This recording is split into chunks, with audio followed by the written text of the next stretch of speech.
Bienvenido al repaso para maestros de la lección de escuela sabática, esta vez titulada Por los siglos perpetuos. El texto para memorizar lo encontramos en el libro del Génesis, en el capítulo 6, el versículo 8, y dice: Pero Noé halló gracia ante los ojos de Jehová. Noé se presenta como el receptor de la gracia. Por otro lado, Jehová se presenta como el dador de la gracia. Y bueno, el mismo versículo inicia con un pero. Y ese pero hace la diferencia entre Noé y el resto del mundo. ¿Y qué pasó con el resto del mundo? Pues el resto del mundo, quien no halló gracia, es el que se presenta en contraste con ese Noé. Pero Noé halló gracia. ¿Y por qué el resto del mundo no halló gracia? Bueno, ya a través de la lección conocimos que fue por su rebelión contra Dios. Esa gracia que halló Noé fue la que llevó al pacto. En otras palabras, el pacto es una expresión de la gracia de Dios. Así que si notamos, el tema general de la lección de esta semana es la gracia de Dios con la humanidad. En este caso, pues expresada en Noé. Hay tres temas principales que vale la pena analizarlos dentro del repaso de nuestra lección. El primer tema es el pecado y su propagación, así que se puede analizar los pasos del pecado, cómo el pecado fue avanzando y con él fueron avanzando también las consecuencias. Por ejemplo, Eva hace que Adán peque, luego viene una ruptura, ¿no?, donde cada uno se echaba la culpa, etc. Luego viene la ruptura de unas relaciones hermanables que había entre Caín y Abel y termina con un asesinato. Viene luego la poligamia y asesinato en Lamec, descendiente de Caín, una tierra corrompida y luego la destrucción. En el segundo punto, el contraste entre el pecado y la justicia. Este contraste pues es expresado allí en la vida de Noé. Un contraste entre el mundo antediluviano, el cual el designio de sus pensamientos era solamente hacia el mal, y Noé, que era un varón justo y temeroso delante de Dios. Y bueno, la Biblia dice que Noé halló gracia ante los ojos de Dios, y Dios pudo utilizarlo en esa etapa final del mundo antediluviano. Y así que, bueno, hay un contraste entre esa justicia y el pecado. Un contraste que también se da en el tiempo de la destrucción final de este mundo.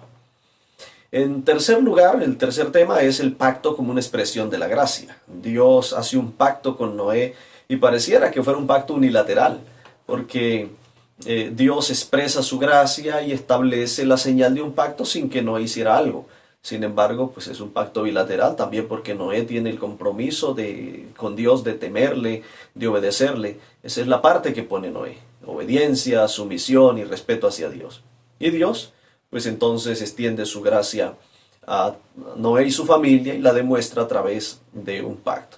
Sin embargo, este pacto es extensivo al mundo entero, a la humanidad en general, porque el mundo halla gracia a través de Noé y de su familia.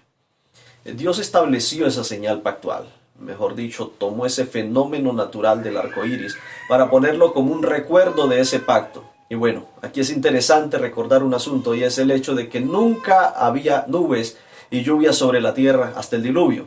Y era muy probable que los sobrevivientes, Noé y su familia, cuando volvieran a ver nubarrones sobre la tierra, tuvieran temor. Y Dios dice: voy a ponerles a ustedes el arco como señal del pacto que voy a hacer con ustedes de no volver a destruir la tierra con diluvio. Cuando vengan nubes sobre la tierra, ustedes van a ver el arco en las nubes y entonces van a entender que no se trata de una destrucción. Esa señal pactual es interesante porque nos muestra cómo Dios iba a continuar extendiendo su gracia a la humanidad. El día de hoy nosotros podemos reflexionar frente a los acontecimientos actuales, cómo está el mundo de rebelde contra el Señor, cómo se ha corrompido la tierra delante del Señor.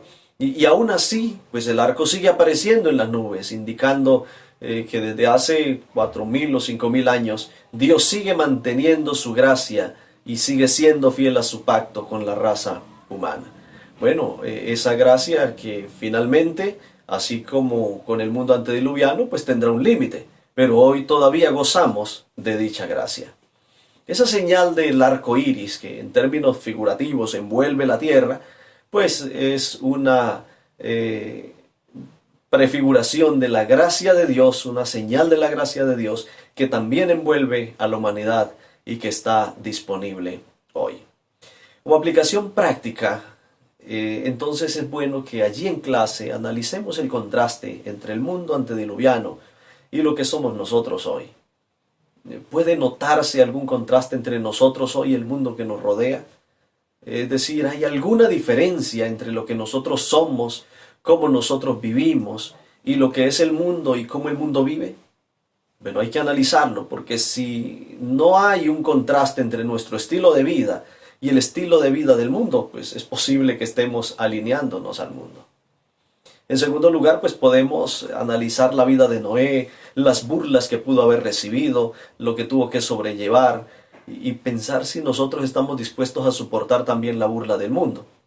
Recordemos que la burla es uno de los aspectos fundamentales que Satanás utiliza para desestabilizar la vida cristiana. Y, por ejemplo, tenemos el caso de Pedro, ¿no? Que le pasó que unos esclavos o una esclava empezó a burlarse, a decir, usted ha estado con Jesús, y bueno, él termina negando a Jesús. Puede ser que a través de la burla de nuestros amigos, de nuestros vecinos, de nuestros familiares, estemos también negando a Jesús, no llevando una vida justa por temor a la burla. Entonces conviene que analicemos eso. En tercer lugar, podemos analizar con la clase Romanos 12:2, donde dice el apóstol Pablo, no os conforméis a este siglo, sino transformaos mediante la renovación de vuestro entendimiento.